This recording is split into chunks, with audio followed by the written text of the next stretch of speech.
Thank you. I'm just going to go down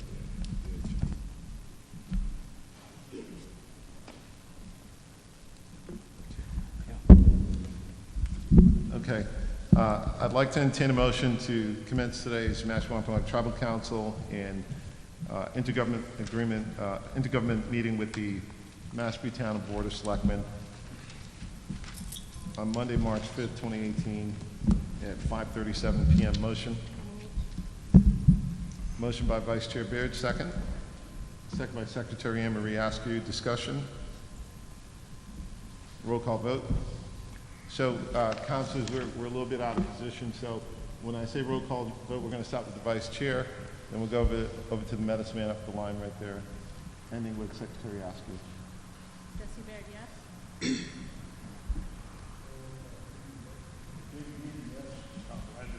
Rob Dash, yes. Winona Pocknick, yes. Yvonne Bant, yes. Cheryl Fry Cromwell, yes. Winnie Johnson Graham, yes. Gordon Harris, yes. Anne Marie Askew, yes. Unanimous by all present, motion passes. Tribal Council, I'd like to entertain a motion to accept and approve Monday, March 5th, 2018, Mashpee Wampanoag Tribal Community and Government Center Tribal Council meeting agenda. Motion. Motion by Vice Chair Baird, second. Second by Secretary Anne Marie Askew. Discussion. Roll call vote. Jesse Baird, yes.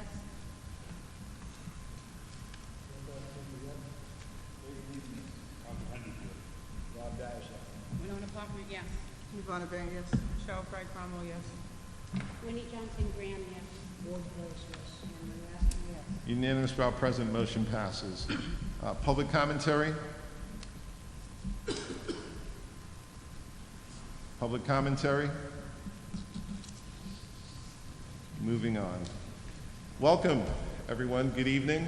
It's definitely a pleasure to have this joint meeting, and I look forward to a productive meeting as we collaborate together in this great town of Mashpee. As we have leaders, we're all leaders here. Can everyone hear me? Everyone hear me? Is that better? I was just saying. Okay. So councilors, when you vote, as Vice Chair pointed out, if we do vote on anything, you have to speak up very loudly. Like in roll call vote, the recorder could not hear you, so you have to speak up very loudly. Again, very pleased to have this joint meeting with the Mashpee Board of Selectmen. I think this is going to be a very productive meeting. We've got a very good agenda here in front of us, and I think we can really work through this agenda, and then certainly this is the beginning of many more meetings to have together in the great town of Mashpee. So we have an agenda in front of us. I'd also like to turn over to Tom O'Hara, Chair of the Board of Selectmen as well. Tom? Thank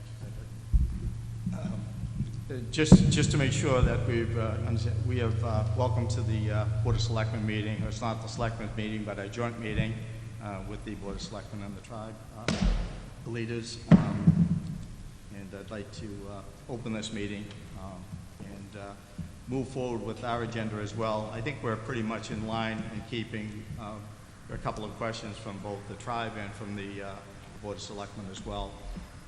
I don't think this will take long. I think we both understand where we're going, and I don't know if you'd like to move forward with introductions.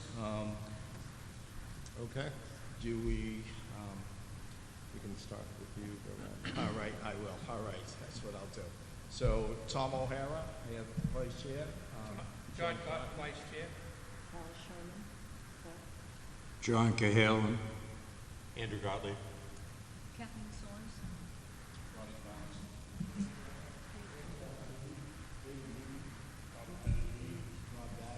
Winona Pocknick.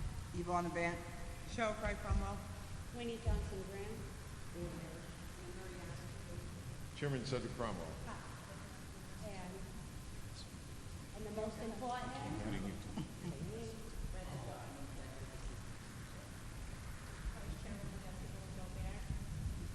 Chairman Cromwell. Okay. I know that our first, I guess we're having a problem with the mic. The first item, or second item, would be scheduling settings of agenda for future joint meetings. I don't know if you've given any thought to that. I don't know, I was thinking of it earlier, if it would make sense that we should hold this maybe prior to our fall town meeting. Maybe there's further discussion, if anybody else on the board has any thought of that, or your board. I think scheduling future joint meetings definitely should happen. You know, we're getting ready to enter into springtime. Might there be a need to do something in the summer? You know, Could I suggest that we have someone from the Board of Selectmen and from some of the tribe become a committee to arrange for them? That way we don't have to go through, not debate, you know, how making a meeting with this many people, dates. I think that's a good point. We've actually got that on our agenda as well. I think it serves as a discussion point, but might it be just as easy as we've worked with Trish and we've worked with Tom, whoever you could appoint, the selectman appoint. That could be easy. Because we'd have a discussion on our council, you'd have a discussion amongst the selectmen, and then come together with a group of dates. I think what we could do now, if everyone is to decide whether we're going to meet quarterly or something like that. Right. Which, that way we give it a perimeters for who's going to set up the meetings. Yeah, I like, just for myself, I like John's idea. I think we do have a lot to talk about. And I think the more we talk, the more we'll find opportunities to work together, and the quarterly meetings will keep some kind of flow of information and build some familiarity and relationships between us. So I'd like to see us try and do a quarterly meeting. If we decide we don't need it, we don't have to hold it, but I think we're going to find there's more to talk about than less. Yeah.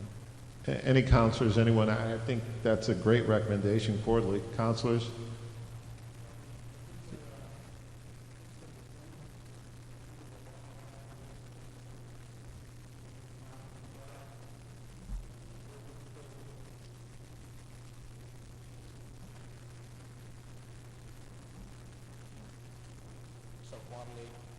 I'm sorry, there's a microphone right over there. That's what I'm pointing at. So if we could share the mic, that way everyone can hear. I don't know that we need to make a decision tonight on the meeting schedule, but I, for one, would not like to see us restricted to a quarterly schedule. I think it makes more sense for us, through our liaisons and meeting planners, to schedule meetings as necessary. The tribe's got a lot of things coming up. There's lots of things we're going to want to talk about working on together. It might turn out that we're meeting 2 months in a row, and then we don't meet for 2 or 3 months. Then maybe we meet 3 times. Maybe we have subcommittees. I think just saying we're going to have a quarterly agenda, on the one hand, there are advantages. We could plan ahead of time and we wouldn't have this back and forth of who's available on which night to meet. On the other hand, it seems like sometimes people get a little more resistant to extra meetings if we've already got one scheduled quarterly, let's just wait until the quarterly meeting. So I think there can be advantages on both sides, Chairman, but I'm not averse to either way. Well, I think the first idea was the best idea. Why don't we pick 2 people, 1 from each board, and maybe we can sit down and we can come up with a plan. I think that makes better sense. And why don't we make that decision later, and we'll reach out to the tribe and make that clear. Thank you. And then we have the next on the agenda is the same as yours, designation of liaisons. We already have liaisons. As a matter of fact, I am liaison at this time to the tribe. Not that I'm a familiar face of the tribe, but that doesn't mean I can't be. So if there's somebody that, again, if you want to choose a designee, we can do that. You can do that later outside of this meeting and bring it to the board, and we can work the liaison. He can reach out to me, and I would certainly be willing to have a conversation. That makes sense? Great, great. Everybody else, the board, any input? That makes sense? Great, thank you. walking down, we have, yep. So I think it would be helpful, for me anyway, I can't speak for the rest of my council, but I think it would be helpful for me if I had a better grasp on the function and the purpose of the liaison. And then when we get together to discuss who would like to fill that role, people really know what they're taking on and what the expectation is. So I don't think we've ever really made that clear to each other. Thank you. For the way we approach as a liaison, we attend meetings. We have a liaison that would attend a certain meeting, and they bring that information back to the board and have a discussion so that everybody in the board knows what's been happening at the meetings. So that has been the purpose of having a liaison, just communications.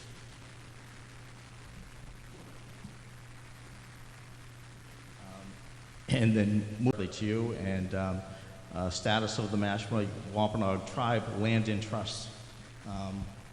We know very little about what's going on, so anything you could add would be great. And I'll start that off and then turn over to Attorney Salguero.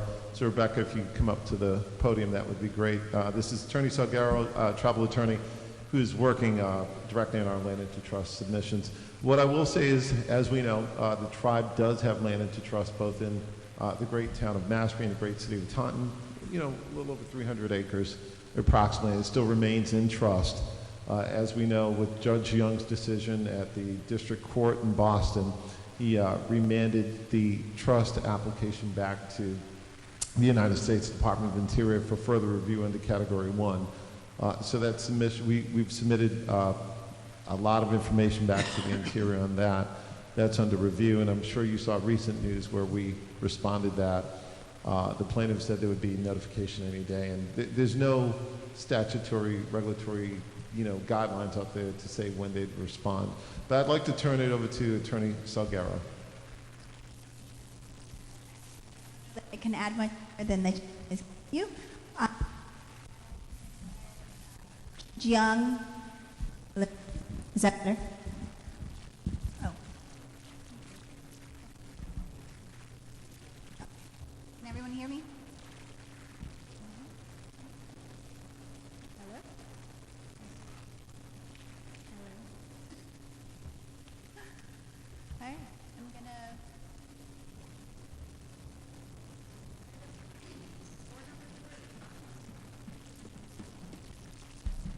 Good evening, everybody. This is an interesting position to be in. Just to add to what Chairman mentioned, taking you back to Judge Young's order in July of 2016, Judge Young did clarify that the tribe was well within its rights to go back to the Department of Interior and ask for further consideration under the Indian Reorganization Act, Section 1, or Category 1, as you may have read. The tribe has done that. There is volumes of material that are under review at the Department of Interior. The plaintiffs were also given the right to do that, and they are part of the record as well. The submittals finished in middle of November. We received notice from the Department of Interior on February 20th that we would get a status update in 30 days. So the tribe's anxiously awaiting to hear more about where the Department of Interior is on issuing a record of decision or what their decision will be. As far as, Chairman, I think you mentioned, as far as the status of the land in trust, I think there was correspondence that was exchanged with the Department of Interior that makes it clear that the land is in trust. As of today, the land does remain in trust, and we are waiting to hear back on that decision. So that's all we have for right now. I have a question. Excuse me. Thank you for that update. What options do you have if the Bureau is unfavorable to your position? Do you have appellate rights?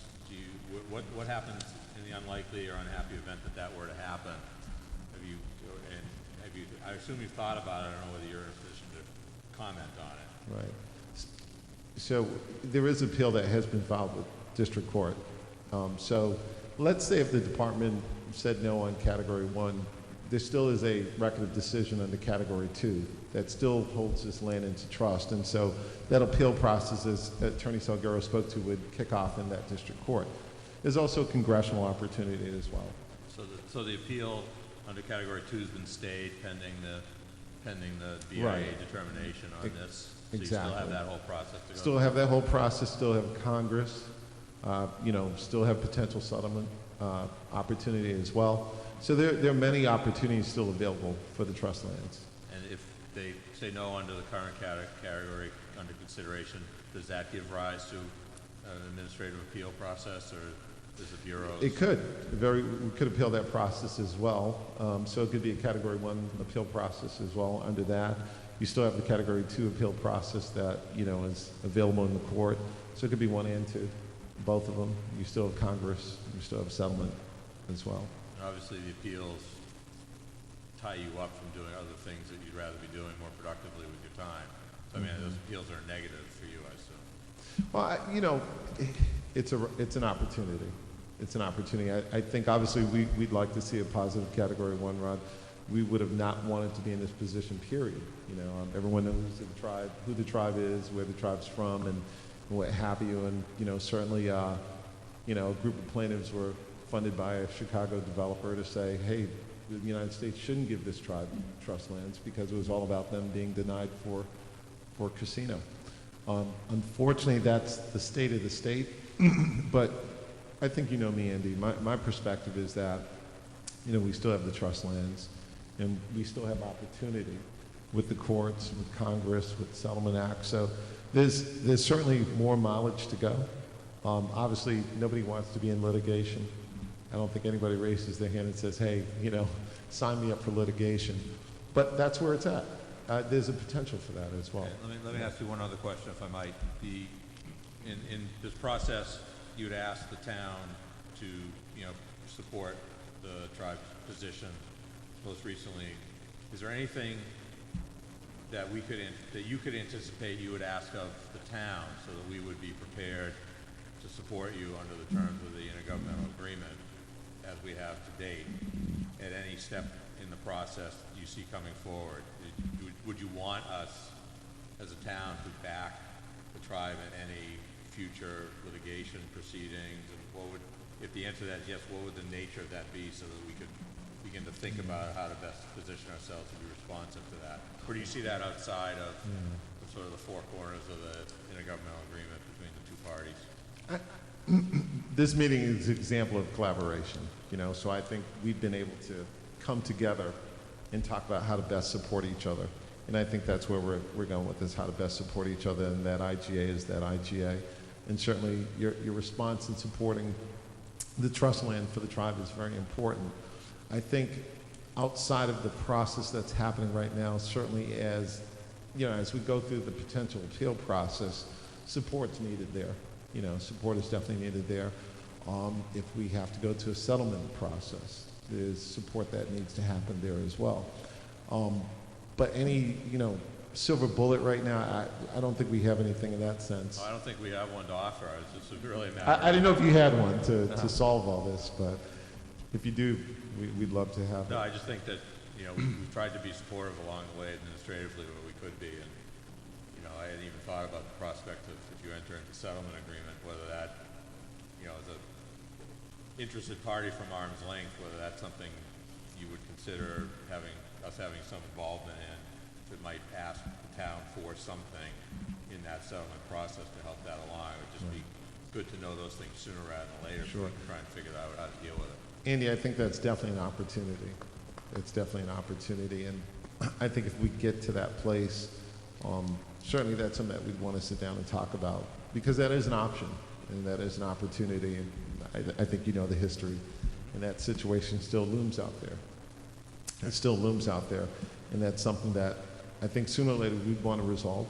We'd want to resolve in the best amicable, responsible way. And I think the collaborative way is the way to go. We've thought about it. We've definitely thought about it, since the land claim suit of the 70s. There's been discussion about it. I think we may have touched on it lightly before. We have touched. A little bit. Yeah, a little bit, our original mutual understanding, the town guarantees complete cooperation in whatever endeavor you take towards getting it. So Right. that's all been spelled out since 2008. Right, got it. Yeah, So, I think it provides us an opportunity to say as a board, you know, Yeah. that we have, with the actions we think we've taken, that we still firmly stand behind the obligations that we committed to as a community, predated my time on the board in this iteration.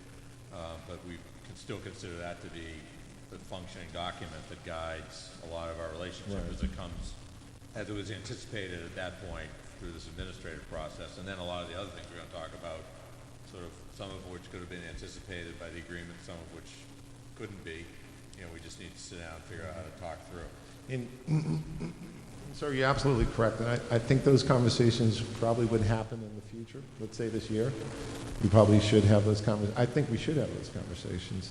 I think as a tribe, as a council, we need to have more of those conversations as well, so that we can come to a place of agreement what that potential settlement would look like. Yeah, I just think, you know, when the time comes, whatever the decisions are, you know, emotions are going to be hot, things are going to take action. And so I think it's useful for us, I think, as a body to say we stand behind the agreement as it was done. And I think what I'm hearing from you is that you still view the intergovernmental agreement as the functioning document which guides our relationship Right. as it relates to the land and trust. It's definitely in place, you know, and so we've been in agreement on the land into trust process. You know, we've been in agreement on whether it was Category 2, Category 1, and the big concern that I think we both have is that it benefits both the tribe and the town of Mashpee with a positive decision out of the interior, because that quells the storm, if you will. That quells the storm for both the town of Mashpee and the tribe, because we know the history that took place in the 70s. We know that. And that's the kind of messaging we have to give to the interior, because they're not walking in it like the way the town of Mashpee and the tribe walks in it, right? We walk in it together. We've experienced it together. And so, I mean, your support has been amazing, and the support for each other has been amazing. That's the messaging, the joint messaging. I don't think we've communicated that clear to number one, the interior, why this, you know, is important outside of the many reasons why it's important, but collaboratively and collectively as a town and as a tribe, why it's important. Also to the Commonwealth of Massachusetts, the Governor's Office, why this is so important. So we, as a selectmen and as a tribal council, understand the history and why we need to get to a good place. And I think that's the kind of support that we need to communicate with both the Governor's Office as to, you know, granted, we've got legislation with the Governor's Office, you know, we've got compacts, you know, we've got the Expanded Game Act of 2011, but it's deeper than that, right? It's much deeper than that. It's about the land, it's about relationships, it's about getting past this whole settlement aspect of it, you know, that we all can remain intact and rights preserved and respect and to continue. So I think, Andy, you're touching on that. Right. I mean, I think what we want to convey is the importance of the partnership and the fact that it's allowed the parties to function much better together. Right. Not that if it were to go the wrong way, that would disintegrate in that agreement. You know, I don't think anybody wants to go back to what preceded Right. the agreement. And I'm hoping we wouldn't be conveying, unless it goes the right way, we're going back to that. Mm-hmm. But that it would be a step backwards that would open up some old wounds that would be hard to overcome, but we'd still view that compact, or not the compact we signed with the Commonwealth, but the agreement between us as something that we're both aspiring to live up to. Right. No, and I think that's where we've got to collaborate more and talk about what that means, and also really this administration at the Commonwealth to understand what it means to both the town of Mashpee and the tribe, and why it's important to us. You know, and I don't quite think they understand that. I don't think they do. So, I think what Andy started off with is that if there's anything like that you want us to do now, just ask or have your lawyers to ask. yeah, We know our position. We know we told you we'd back you right till the end. right. And I think we're almost starting to feel like, you know, an often out, what can you do to help your friend? Yeah, no, and we appreciate that. So, I think a couple of things, thank you. Getting kind of dry voice here. But what I would say, John and Andy and Board of Selectmen and Tribal Council is that, we have thought about settlement. We touched on it briefly. We've got the IGA. And I think those are conversations that we have to have soon. I don't think tonight, but I think those are conversations that we have to begin to have around what that means, and then how do we come to a good agreement, a settlement agreement, and then how do we portray that and relay that to the Commonwealth. I think because then once they see two interested parties wanting to come to an agreement, because I think, you're right, we all want this Category 1 rod for many reasons, but I think we have to go to the settlement. You're absolutely correct. We don't want to see relationships disintegrate. If anything, I think this is an opportunity for us to come together, join forces, and really get through what a important settlement would look like. And then to really, get this administration supported and on board with us on that. So from what I heard, and so we're waiting for the word and trust for the tribe. So hopefully that'll be coming shortly. And what I hear the board is that our board previous to my time as a selectman, has made an agreement, and this board stands behind that agreement. And if Andrew and John, and I'm sure the rest of the board, so bottom line is we are here to support you in the agreement with the agreement that's been made. We're here to support that, stay in force.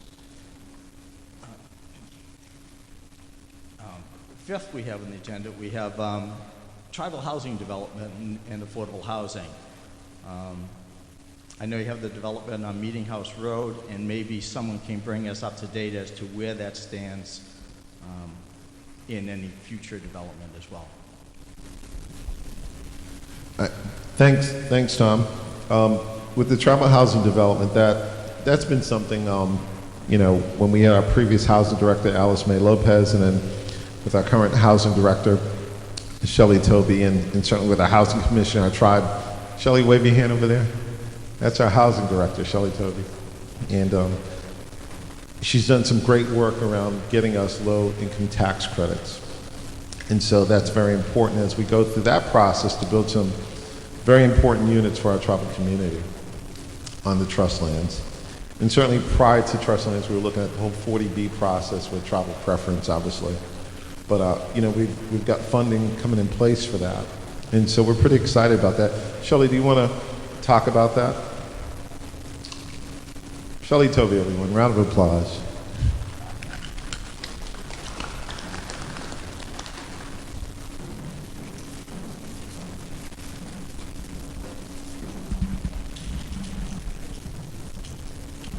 Is this on? It's on.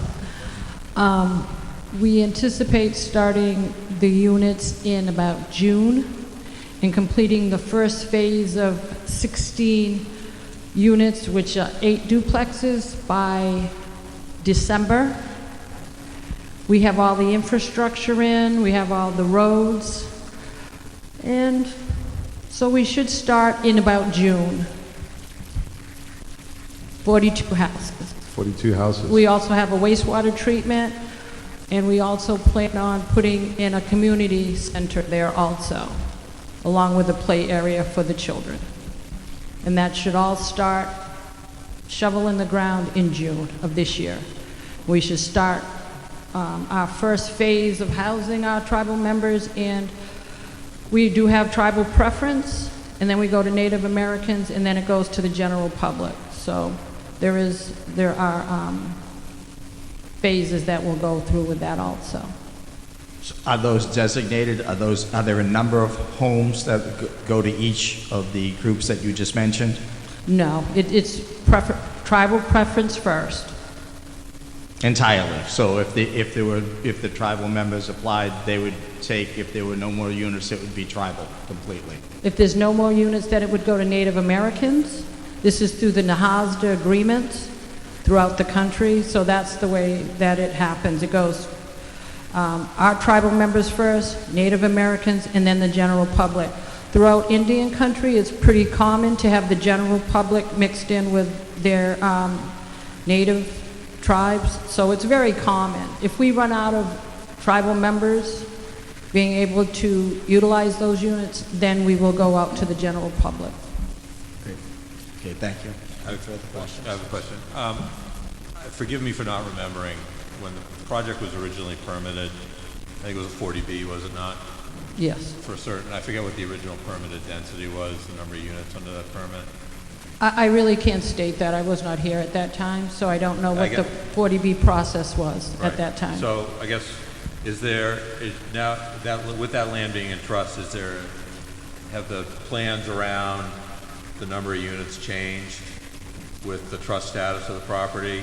Part just to understand what's going on, but then it leads into the next conversation about excess capacity at the wastewater treatment plant from what was at one point talked about, and whether or not your needs are going to fully consume the amount We started out with 52 units. We downsized it to 42 in order to meet the LIHTC requirements. However, we do anticipate expanding because it is 48 acres. We're only going to be utilizing about half of that. So we do plan on expanding this project. Okay, and does it,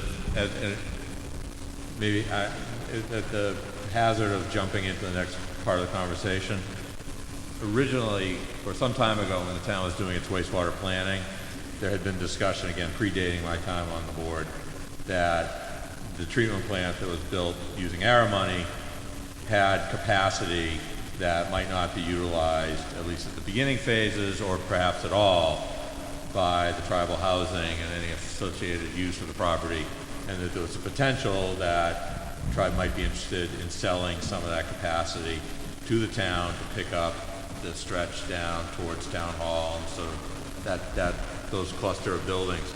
And we're just trying to figure out, from a planning perspective, whether that possibility still exists, or whether your plans fully consume the capacity of that treatment plant, and we need to find some other means of treating that wastewater capacity. So that's why I'm trying to get a feel for, has the plan changed, and if it has, how much is it going to take up, and where does that leave us in thinking through what our wastewater options are? It's my understanding that there was discussion in the past, and I'd like to defer that to our legal to really answer what had happened in the past. 'Cause I was not here at that time either, but she... I wasn't here when those discussions happened. I'd just like to add to that for a moment.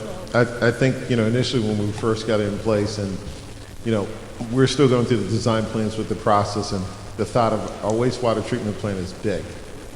And so we really hadn't got the true metrics down around the capacity, volume capacity and output and processing capability and power. And so as we've, gotten down to detail of the project, the change in size of the project, a few less units, and then number of bedrooms, and then certainly there's a number of bedrooms from a capacity volume that the wastewater treatment plant will service and provide that service to.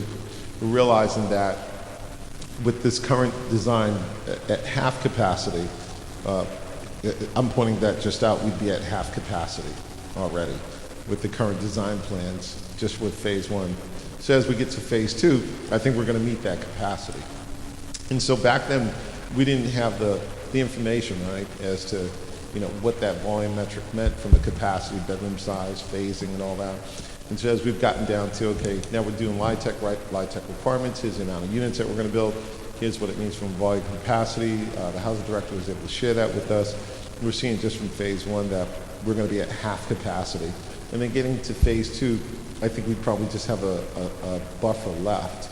So I don't think, unless we do expansion on capacity, I don't think that system's going to be able to, we'd be able to do eco-dev and sell wastewater treatment services. And that's information that we're just getting in as we've looked to develop the plans now, because it's real. Okay. It wasn't, I should say it wasn't real before, but it's really real now. Yeah. Do you have any sense of the timing of phase one and phase two? Like how long does phase one take to get built out, and then when are you thinking about phase two? You have to get new tax credits for phase two? Is that a whole separate? We got enough, it was originally for 52 units. We are down to 42 units. So then once we get the funding, we'll do the additional 10. But we also feel that we'll expand past that. So really you have to look at the acreage that we have there to really determine really how many homes we'll have there. We're also looking at other tribal businesses possibly to have there, or other tribal government offices there, as far as maybe the police or the fire. We don't know really what we're fully going to utilize that acreage for. Right now it's saying housing, but we may use it for other things, for other government things. It raises a question in my mind what the relationship between future development plans on that piece of land and trust is as it relates to town zoning. Is there a connection in your planning mind, or? So currently the tribe has passed tribal law that adopts the Massachusetts Building Code.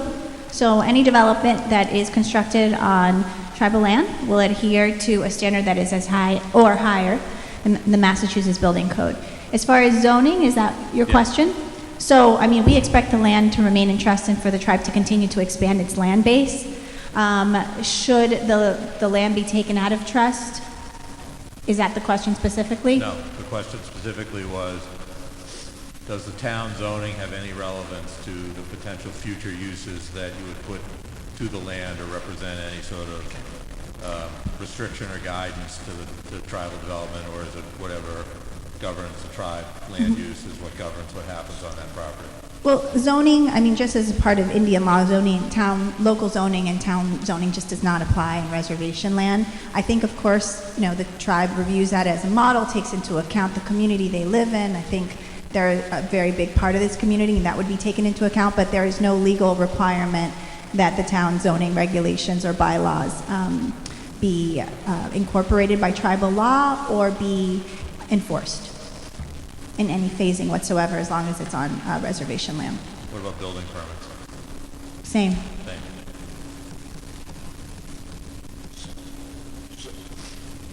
But as I said, the Massachusetts construction code would apply, and so the tribe would be issuing its own building permits. They'll have their own building department, their own building official, and would go through the process through tribal governance. And similarly not taxed? Well, federal, do you mean local? No, it's not subject to town tax. No, none of Indian country is. Andy, can I get in there one second? Just a quick question for clarity.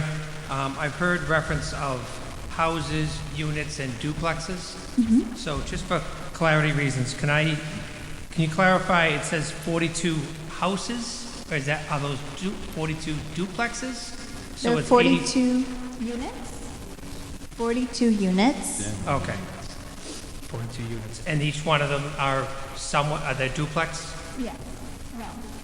No. So it's mixed? Okay. It's a total of 42 units. It's 8 duplexes for 16 units. It's 13 Cape Cod single-family buildings. 3 will be 2 bedrooms, 10 will be 3 bedrooms, and then we have 13 ranch-style single-family buildings for a total of 42 units. Great. Thank you for the clarity. Okay. Yes, one more regulatory question, Council, if I might, Mr. Chair.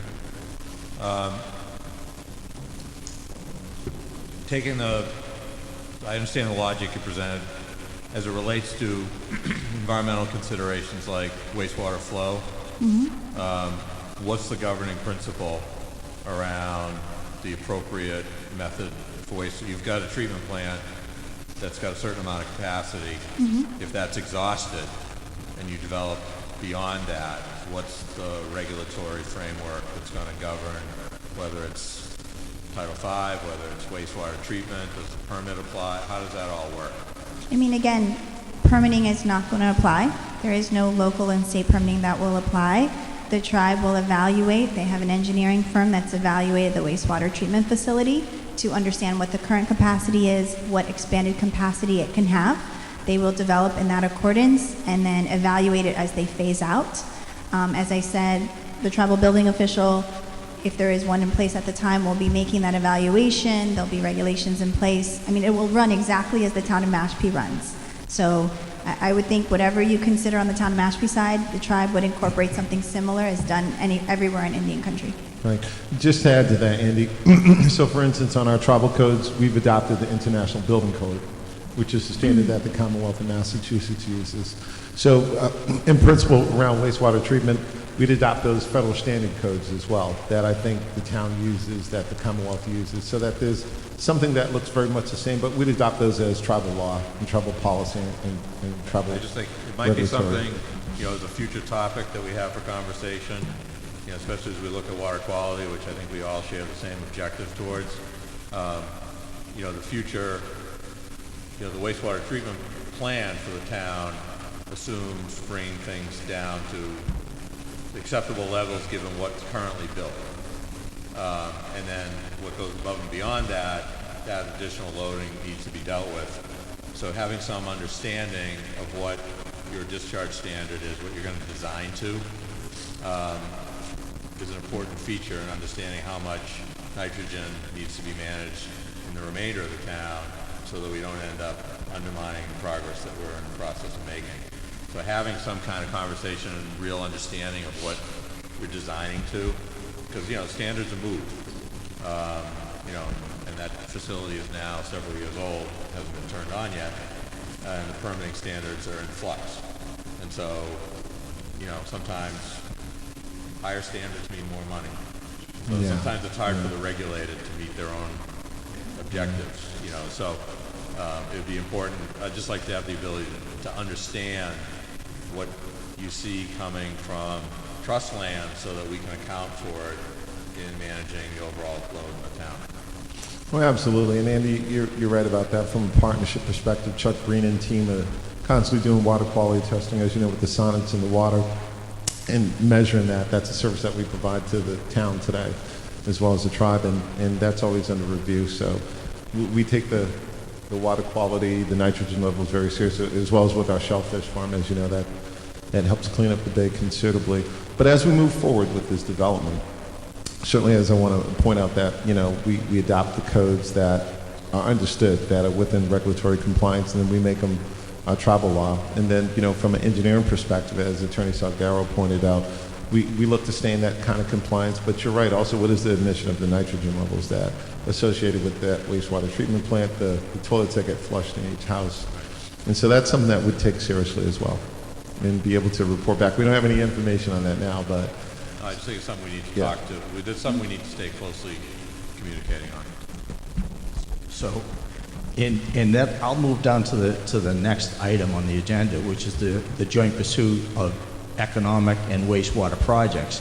And with the wastewater projects, that opens up, just to follow up with what Andrew and Cedric were mentioning, we're both in the pursuit of the same thing, reducing the nitrogen level in the rivers, basin, estuaries, and protecting our resources. I know we're both working to those same goals. Maybe in the future, I would hope that you would be open to, if the tribe's existing plant could be expanded with future technology to allow for additional units around that facility to be tied in.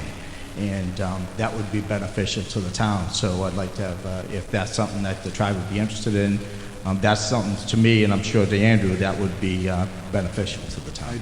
I don't understand what you're talking about. The existing plant at the Meeting House Road facility, while they're looking to expand and utilize most of the capacity, if not all the capacity, yes, maybe future we can expand the capacity of the system that's there. It's in place, just additional expansion that would allow for greater flow. I mean, that's a very important question, because as we look to grow that site, obviously we want to make sure there's buffer in that system. And I'm not for sure really how much further we can go in the next phase of that location. So I mean, if there was expansion possibilities, we'll know as we move towards that next phase. And as Andrew, as you've asked for that information, we'd be able to understand it ourselves first and be able to share it with you and say, here's an opportunity. I think right now the system is the system. You know, and if there's some that you'd say, hey, this would be a great joint venture together, then, you know, if we had to build another system or something like that, I think anything's possible, but I think right now where the system's at, you know, we're trying to get it in place. Cedric, I'm not sure of what I'm going to say right now, but I'm pretty sure. The reason the talks were originally talked about and negotiated was before the land and the trust and whatnot, and the tribe was looking into a 40B. At the time, the Cape Cod Commission had put into effect that you had to have 0 nitrogen increase. So in order to do what you wanted to do, you had to take on, delete nitrogen from somewhere else. I think that's when those conversations came about, and then everything's changed since then. Yeah, that's helpful, because I wasn't aware of that conversation. I think that's what you're going to find it was. Attorney, if we could look into that some more. Attorney Salguero, that'd be great. Sounds right. Yeah. I don't think I was... That's what you get for being around for so long. You've got history.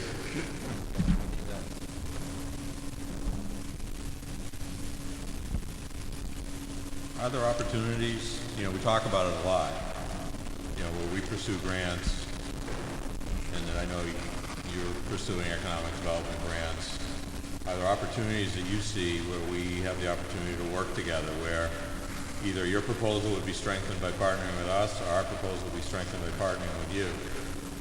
There may be. I don't get the feeling there's any way on our end to kind of know what you're working on, for you to know what we're working on, have the opportunity to say, it makes sense to do something here together. And how would we tackle something like that? Because that's something you'd want to do. Just helpful. It looks like we've jumped down to item number 8 on the agenda, which is just that, availability of tribal grants and joint projects. So I'll let you step in. Andy, that's a very exciting question, and I'll turn it over to the Vice Chair to respond to that. Before I respond to that, I think the vision, the opportunity, the way in which, and it seems almost like utopia, if we could get to a place where we understand what we're both working on and are there joint opportunities, I think that's a model in which tribe and town exist and work on eco-dev or grants together is a pretty exciting place to be. That really talks about more collaboration and how we view things and how we see things. You know, the Vice Chair will speak to that. I know today we've got grants in with roads that we're doing work in the town of Mashpee that not only the tribal members use those roads, but town people use those roads. And I think that's an example as a sovereign nation, as we get funding, we're trying to make the place better as a whole. But I'll turn that over to the Vice Chair, and I think what I'd like to see is us actually look at more of that. I think that's exciting. Thank you, Chairman.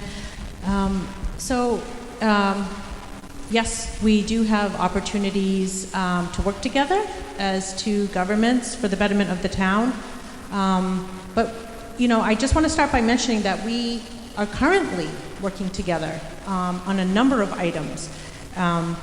One example is the Oyster Reef. If you're familiar with the Oyster Reef project, that's out in the bay. Our natural resource departments worked hard. Chucky's sort of shepherded that project along, and the tribe has been able to put in an artificial reef that keeps tides down from overwash up onto the shore and in the marshes, and it's also produced a natural set of oysters that are coming off of there now, just from that reef. The thing to understand is that, yes, it does benefit indigenous people here in our homeland, but as the chairman said, we share the same water, and it's also benefiting the townspeople. And we, the tribe, could not have put that reef in without cooperation from the town of Mashpee. The town of Mashpee would not have that reef without the Mashpee Wampanoag tribe. So that's something that's been very positive for both of us, continues to be so. The Shellfish grant that we have across the street, that started sort of as a test project grant many years ago. And we have a cooperative relationship with the town to make that work. That has drastically reduced the amount of nitrogen in Papaneset Bay. In fact, you may be aware that we got an award, an EPA award for reducing the amount of nitrogen based on the Shellfish Farm. So that's a cooperative project.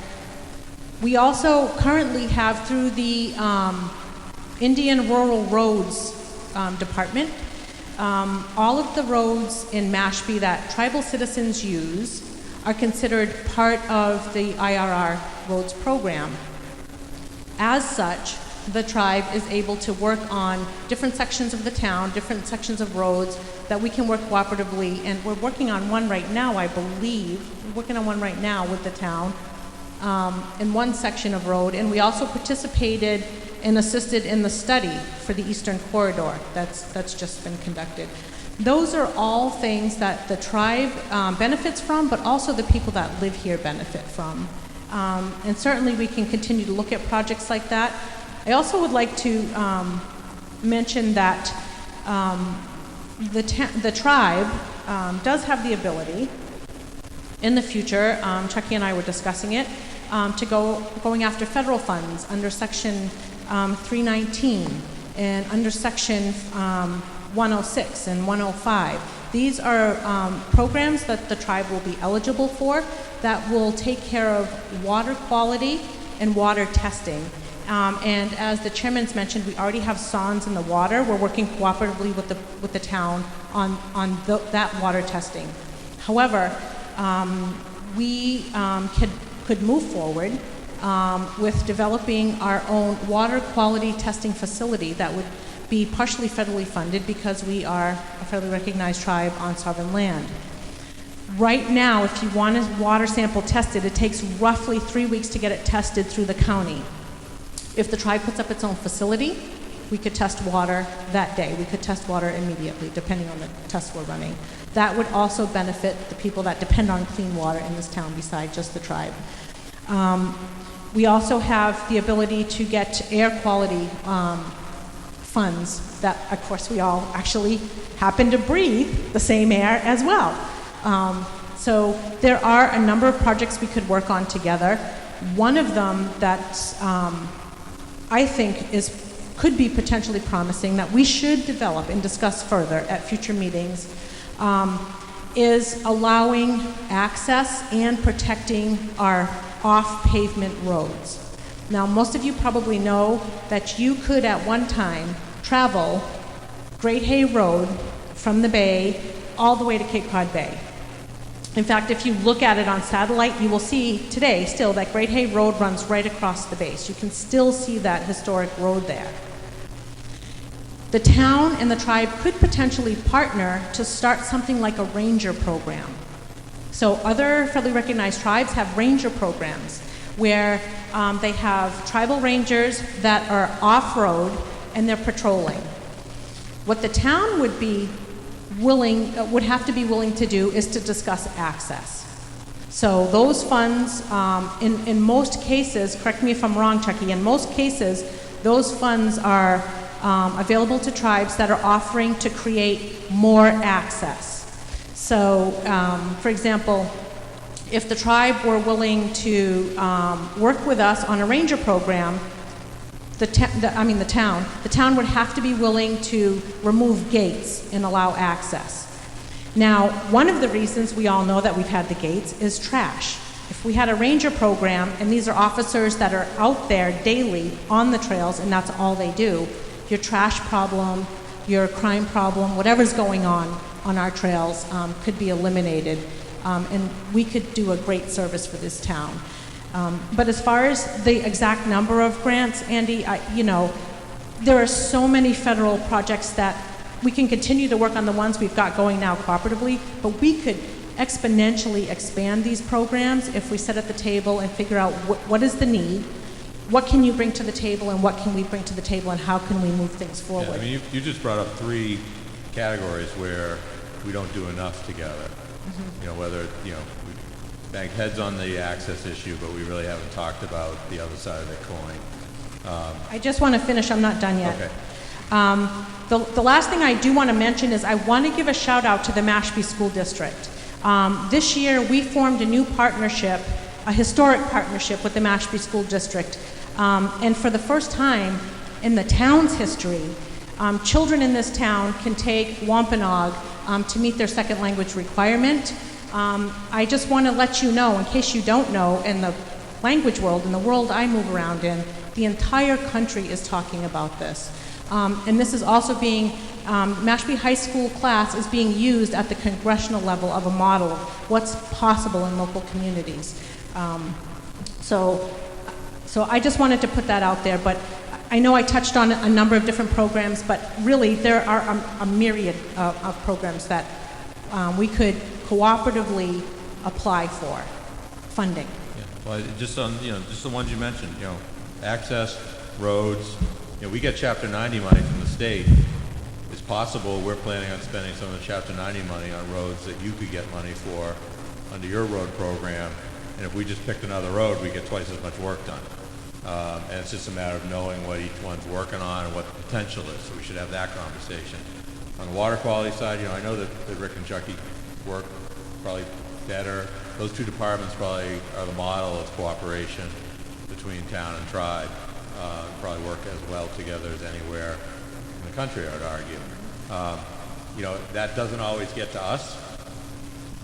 We don't always see what the potential is for changing the testing programs, getting much better, much faster water quality information through something you might set up, an improvement over, that we might be willing to contribute towards financially to make that more viable for you.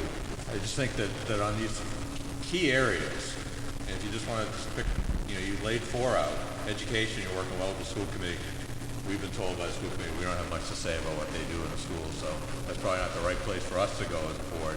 But on access, on water quality, and on roads, we could put together small groups to work together just to start to pick at that tip of that iceberg and probably do a lot of good, build a lot of trust, build a lot of relationship, do something good for both parties and everybody who lives in town, which is everybody who lives, in your community and live in, and non-members of the tribe. So I just think there's some really good opportunities there, and maybe not get too focused on the fact that there are so many it's hard to keep track of.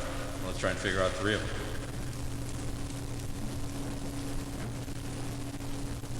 And we can be more than quarterly just to figure that out. But maybe it's a small group of us that sit down and get, identified to work on a couple of those topic areas and just get going with it. We don't want to do that. We got to take care of Shaki, right?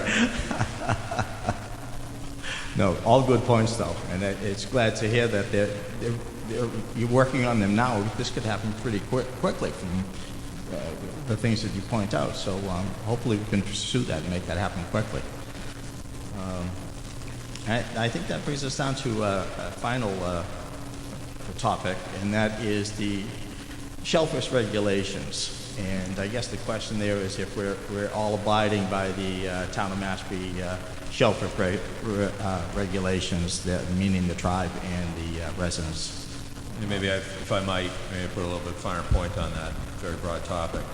As you well know, we've worked together very well on the water quality issue, and I don't think that there's any difference between the desires that the tribal members and the non-tribal members want to restore our water. Whether you've been here since time or you're new to the region, water is what drives everything we have. And so, we've done as a community a pretty good job screwing up water quality over the generations, and now we're finally just starting to get serious trying to fix it. Part of that on the town side is dealing with, the nitrogen problem, and one of the ways that it's cheaper for everybody is to rely heavily on aquaculture and heavy seeding program and trying to get upwards, I think, of 20 million cohogs and oysters back in the bays, get back to historic levels, and let them do a lot of the nitrogen reduction. And as part of Rick's program, there are the need to do some limitations on allowing that seed that gets put in to mature, to close certain areas to allow them period of time, which to grow, size, take the nitrogen out of the water. And so there are catch limits and management closures and prohibitions on taking seed that are in the town side regulations. And, you know, as we evaluate the methodology to use and whether it's an effective way, if we could put forward to the state that we've got a program that's going to work because we have the ability to put these number of animals in the water and the ability to manage it so that they do what we think they're going to do and have the time to do it. The regulatory limitations that are on the town side, you know, and I understand from your attorney that, you know, town regulations don't bear in some respects. And so I just wanted to put what could be a kind of a hot potato on the table to say, what's the council's position relative to those management measures?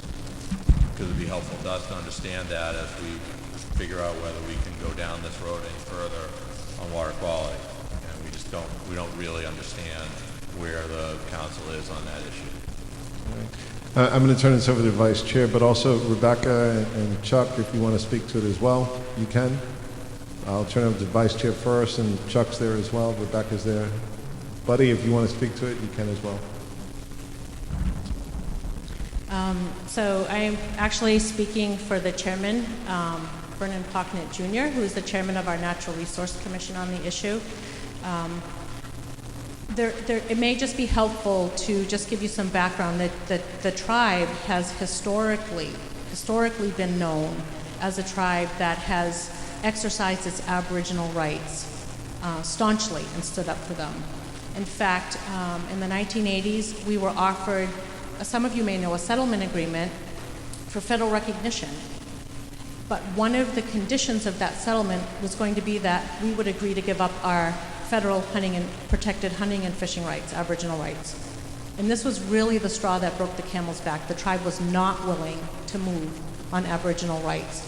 And we've held firm to them. They are rights that are federally protected. It is also one of the reasons that the compact that was worked on with the state was rejected by the federal government initially. The state offered to recognize the tribe's rights as part of that agreement, and the Department of Interior's response was, you cannot give a tribe what it already has. So that is not a negotiating point. The tribe has these rights firmly.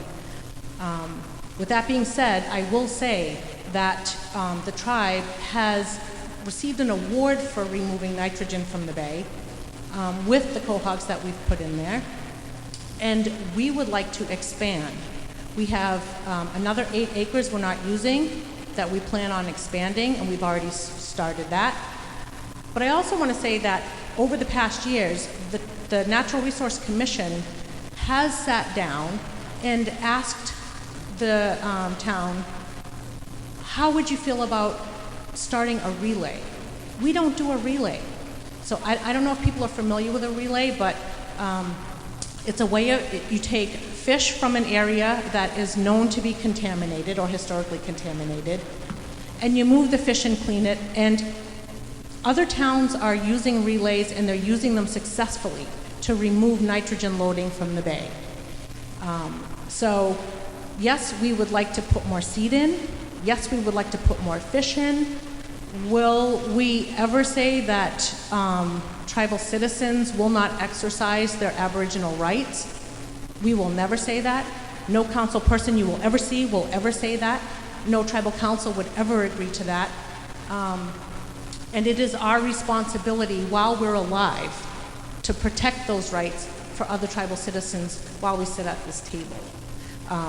But it can be complicated, and there can be a lot of questions. And toward that end, we met summer before last with the State Department of Environmental Officers, and we prepared a legal briefing packet for those officers to lay out what the federal law is. And we have copies of that to share with you. I did share one with Attorney Costello at some point last year, but we have copies that you can read through. It's a thick packet, but read through it.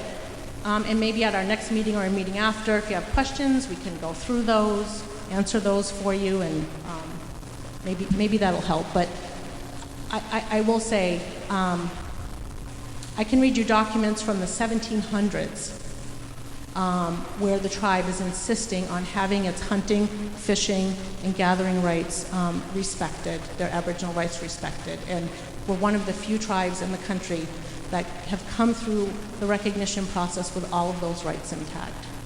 Right. I've read that packet, and I do have a question.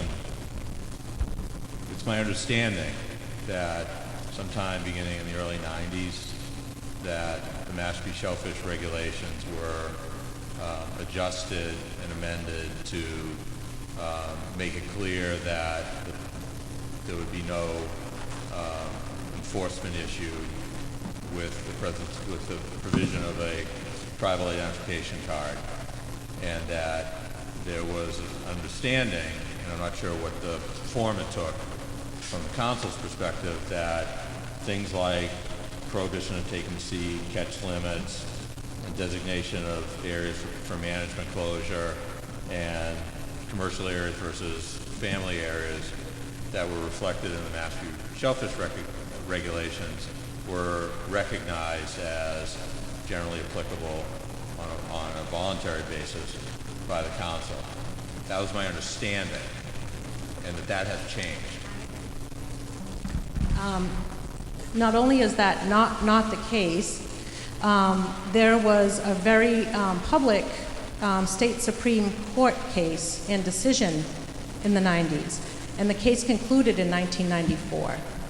And in that Maximum Green State Supreme Court case, there too, in state court, those Aboriginal rights were upheld as rights belonging to Indigenous people here.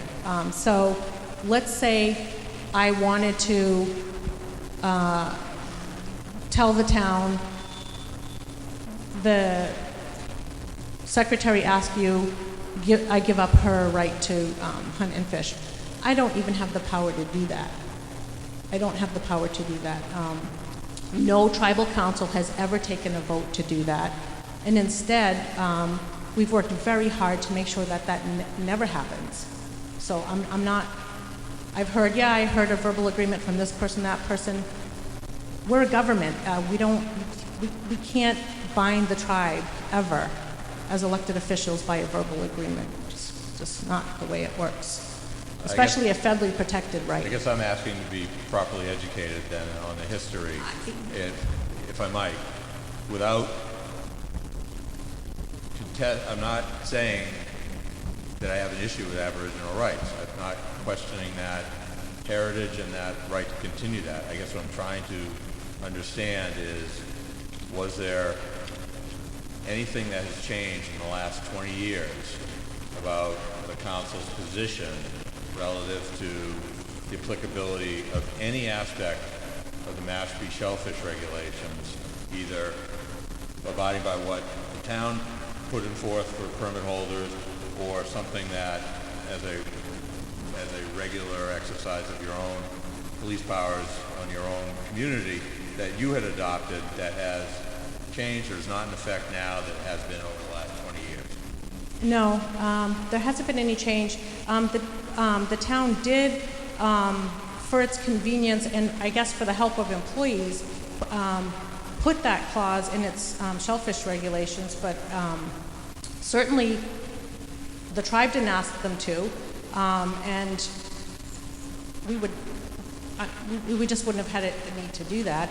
We haven't had any change, unless the men on the commission that fish have other information that I do. There's been no change in the exercise of those rights in the last 20 years. That unless somebody on the council has other information, no tribal council has ever taken a vote to abrogate those rights. So if I could then, if we were to seed an area with shellfish below, the normal catch size of 2 inches, and designate it as closed for management purposes to allow that seed to grow, to restrict Mashpee permit holders, residential and commercial. Would there be any basis or any way to have a conversation about whether that would be something that, from a water quality perspective, you would see as something you'd ask your tribal members to abide by to allow that water quality goal to be met? Or should we look at, and if the answer to that's no, that's fine, but it would change what we're doing on our end to try to achieve that goal. There's no sense of putting seed in the water. I think it's going to live there 3 years and grow to a certain size, and when it's not, because then we're going to come up short on our permit objectives and we're not going to meet the water quality goal. So I'm just trying to understand if there's something, whether I'm understanding the situation right, and whether there's anything to talk about, or we should just figure out another way to do it.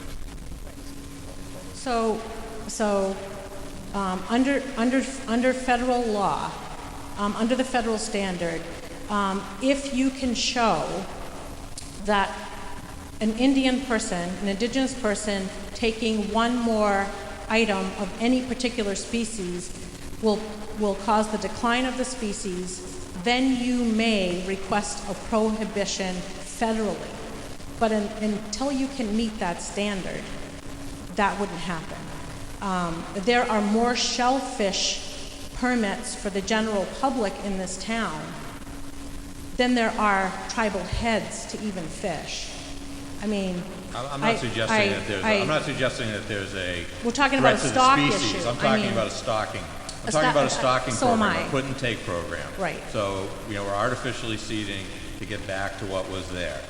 But unless those animals stay in that water at a certain density for a certain period of time, you're not going to have the nitrogen removal. We're not going to hit the water quality goal. And I guess what I'm asking is there a basis, on a government-to-government basis, to come up with an understanding about how that resource is going to be managed for the collective good to get to the water quality objective? Or, if there isn't, do we then say that method of shellfish propagation is not what we're going to rely on to achieve our water quality goal, and we'll do something else? I think, so there's two things. What the chairman is saying is if the purpose is to improve water quality, I think the answer is that we put more fish out. And we do relay programs, and we agree to that, to work on that cooperatively. Because the tribe has approached the town several years and asked them to do a relay program, and it's not been something that the town has wanted to pursue. So I think that's one thing we could look at. But really, we're talking about a federal act, and as I said, even if I agree that I would not fish a certain day, a certain place, a certain time, a certain amount, I cannot abrogate any other person's right to do that as an elected official. What prevents that individual from fishing in a contaminated area then?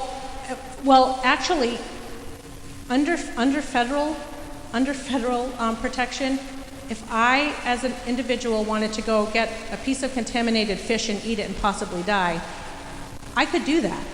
What I cannot do is sell that fish or give it to someone else, to answer that question specifically. So is there anything in your environmental code that prohibits the harvesting of shellfish given a state closure for contaminated waters? We ask tribal members not to fish in areas that are closed for contamination. We ask them to. And our families don't want to take fish home to their children that are going to make them sick any more than anybody else does.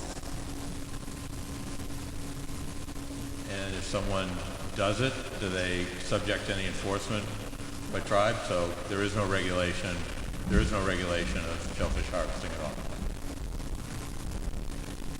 So, just a quick, so I understand you can't rule and mandate, you can't change, what's legal, that's your right, I understand that. I guess what, from our perspective, we're all here together to talk about water quality is, I would believe, no one would argue that point. So I guess, would it be possible to encourage, or educating to just curb the habits or just our understanding of, yeah, I understand you're doing that, but you're taking away from nature in another way. So it's just an encouragement, it's an education. I think that's what we're trying to get to. And I'm not expecting that answer to be here today and to be final. And I think this is something that I would encourage you to discuss that, you know, amongst yourselves and to see if that's possible. Sure.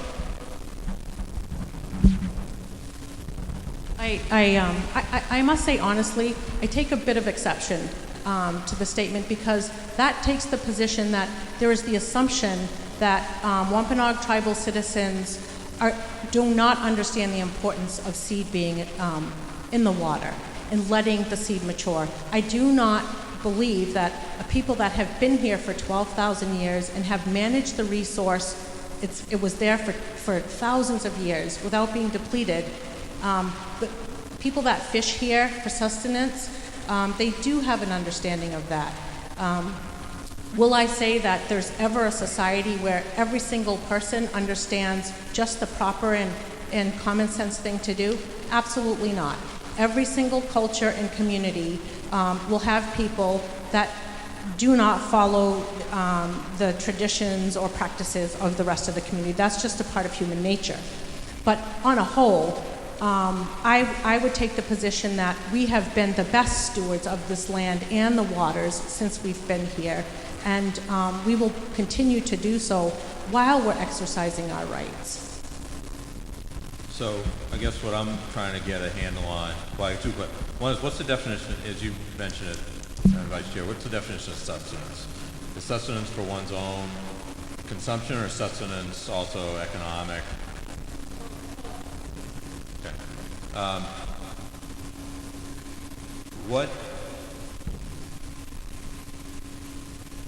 from your perspective, you know, if we're trying to correct an error in environmental management that has happened over the last several decades in this town on water quality, should we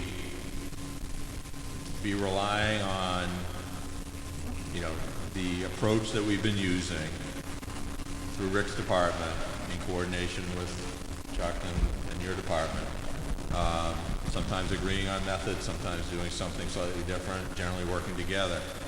Should we continue down that road, and how do we get a handle on what the harvesting rate's going to be? Or should we, be, you know, out of respect to the exercise of the full range of Aboriginal rights, seek a different method so we're not in a position of creating a potential conflict? I guess, you know, we've got this plan, we've been working on it for 20 years.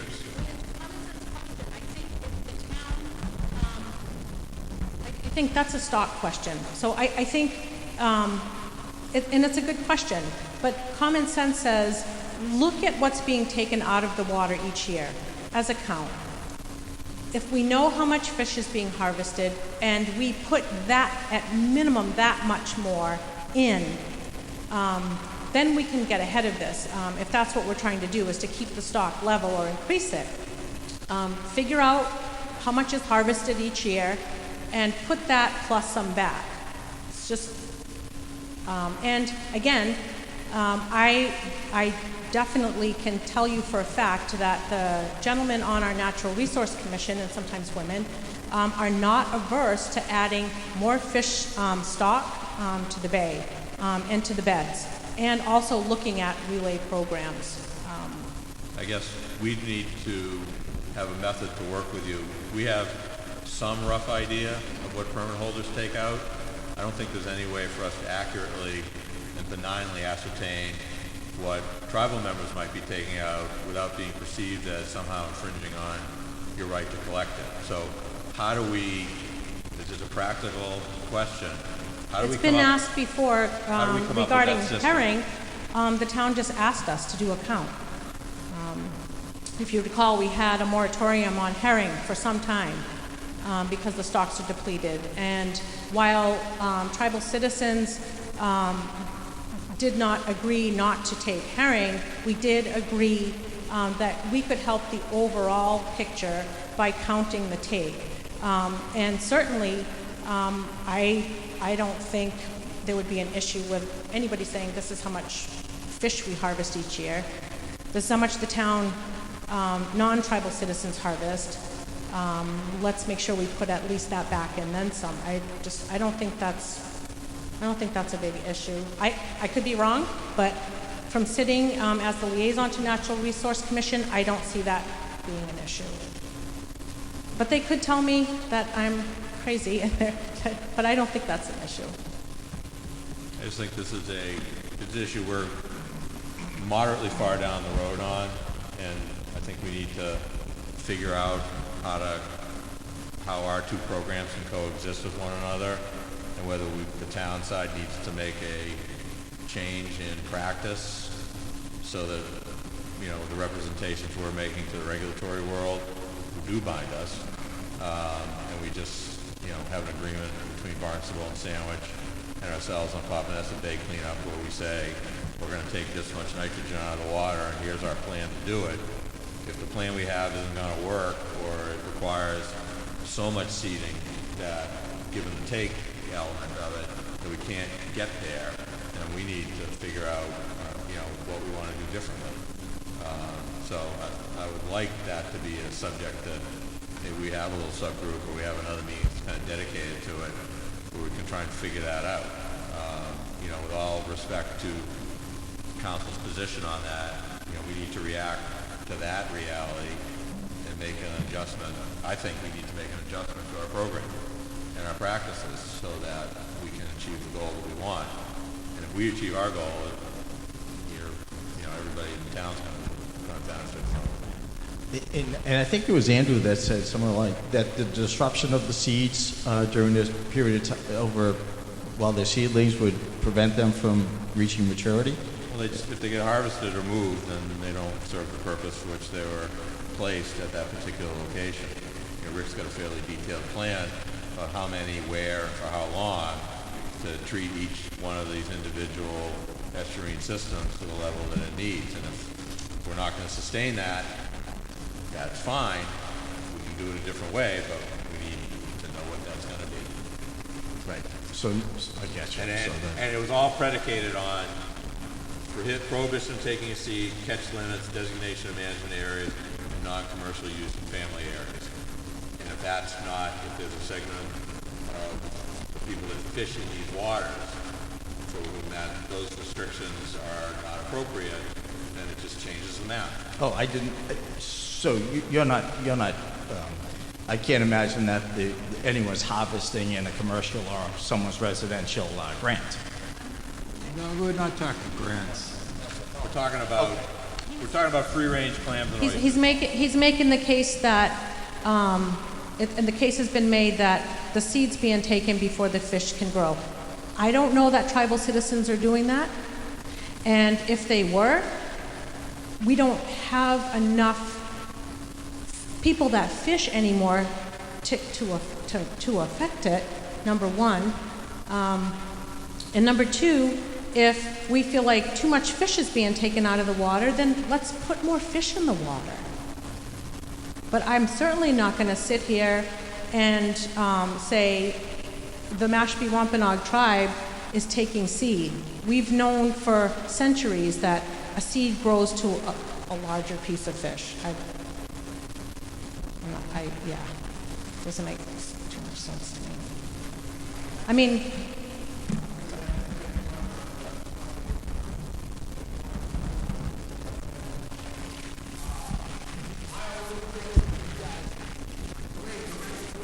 us, I guess, it's kind of like there's an issue. Have you guys seen an issue? Is there an issue with your seed being taken? What's the underlying factor here? I think the underlying factor, Rob, is that, you know, I became aware of this issue being a potential issue through conversations with Rick and the Shellfish Commission. And what I wanted to walk out was an understanding of the perspective. you know, it's a sensitive issue from the perspective of saying, you know, that the Mashpee Department of Natural Resources staff should be directed to, you know, stop people if they don't have a town license, or they don't have, you know, catch or they have catch that's been harvested commercially from a family area. You know, it starts to step on very quickly those issues of rights. And, you know, as I think it's one of those, and this conversation's revealed it, it's one of those very visceral issues. And so it's, you know, been careful about it. So I'm not coming here saying, you know, that I know there's been 6 people that did this on this date, and this is who they were, and what, because we haven't gone down that road. Yep. I walked in here tonight wanting to understand the perspective of the leadership of the tribe on that issue, how you viewed the regulatory world from your own side, you know, and how you viewed the applicability of the town program regs, and I have a better understanding of that. I'm not trying to assert anything in particular about any one individual or group of individuals. I just wanted to understand it so that we can take it into account when we think about how we want to spend the public resources we've been entrusted to spend to achieve an objective that I think we both agree on. I personally think at this point the best people to talk to is the Tribe's Fishermen Council. They're the ones that know what's going on. I'm sure they're sitting here right now saying to himself, none of that's happening, and someone's saying there's that one little problem we have. But I think it's one that probably should be taken care of internally. That would be my guess right now. I mean, frankly, I think it would be, I don't think it's appropriate for us to say, you know, I don't want to come in accusing anybody of anything. That's not the way to start a conversation. We didn't wait a long time to have this meeting for us to come in and say, we think you're doing something wrong. Just trying to understand. And, you know, a better way to get a feel for it, if it's something that we mutually agree is something that's worth getting a feel for, maybe for us to ask the tribal department to get a feel for it and come back and say, hey, this is what's happened. We surveyed our fishermen. This is what's happening. This is the practices they use. And here's some information for you as a town to react to. And, you know, as opposed to us saying, you know, it was more of a police action or enforcement action, send Rick's people out to gather the same information. I think the net effect would be a lot different. So I'd like to recognize Chucky Green and have him bring forward some information. Honorable Board of Selectmen and Honorable Board of Directors for the Mashpee Wampanoag Tribe. First of all, I'd like to say that these groups right now don't have enough data down and discuss. Mike's not right. Mike.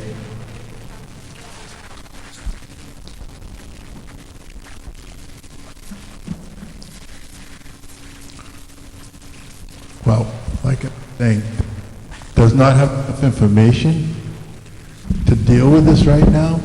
I think that we're throwing a whole lot of numbers out there in facts, and I mean, if you would speak to myself, you would probably understand the numbers. Yeah, I like it better when I can walk around. The numbers that we're hearing are not accurate, and they've not been vetted in any way. They should be vetted with smaller groups and the Natural Resource Department of the town, the Natural Resource Commission, and the department, so that we can get a better understanding of what is going on, because we don't have any facts or evidence saying that who it is, what it is, where it is, or if it's even going to happen. We're just taking a shot in the dark and saying, okay, this is a point that we've got possible issues. But they're possible issues, they're not issues yet. I mean, we've just put 20,000 bags of oysters out in the water. Now, That was this year. We put 20 more before that, and they're growing. But we can't say that nobody's taken any of them, and we can't say that they have. They haven't depleted them. We know that. And we know that there's probably been some poaching in other places. But this is not, I don't see this as being good for this meeting. The meeting has gone well so far. I don't see this as being good because we don't have the data. We don't have the facts. We don't know what's going on. So we need to know that before we step forward. And I think this is something that should go to another meeting. Thank you, John. Good. Jackie, thank you. That's good. That's good advice. I think we ought to let you compile some facts and figures, and maybe at our next meeting we can follow up on this, or maybe in between the meeting and now. So I think we did a great job. I think this was worked out very well. Hopefully we all learned something, and we'll continue to have meetings and learn more. Again, Selectmen, Tribal Council, tribal members, public at large. A good meeting, a step in the right direction. So we've got some action items and follow-up items, a lot of good questions. But I'd like to entertain a motion to adjourn this evening's Tribal Council meeting at 7:07 p.m. Motion by Vice Chair Beard, second by Councilman Rob Dyers. Discussion. All in favor? Nays, abstentions, same sign. Unanimous vote present, motion passes. And I'll do the same and accept a motion. Okay. All right, we'll take a quick roll call. Yes. Yes.